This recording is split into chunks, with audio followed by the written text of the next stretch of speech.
So you came fourth in Tokyo in the 400 free. What did your conversation with your coach look like and sound like after that first Olympic experience? Honestly, I don't really remember much I don't even really remember the race. So like to remember the talk afterwards, I think he probably just said good job to me and like go warm down because I had more races to go after that. But overall, I was really happy with the result. Like it still hasn't sunk in that I came fourth. I was top 4 in the world. And to see how far I've come from that is also really exciting and motivating. I think after missing the podium, and just made me more motivated heading into the next season to push even harder to see if I can get on the podium at a big meet like that again. So yeah, it was a very motivating experience, but I never thought in my wildest dreams that I would even make a final. So to come fourth was a big achievement for me.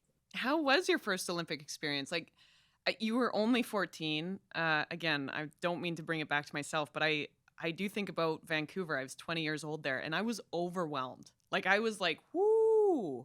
How did you feel? Honestly, I don't think I was that overwhelmed.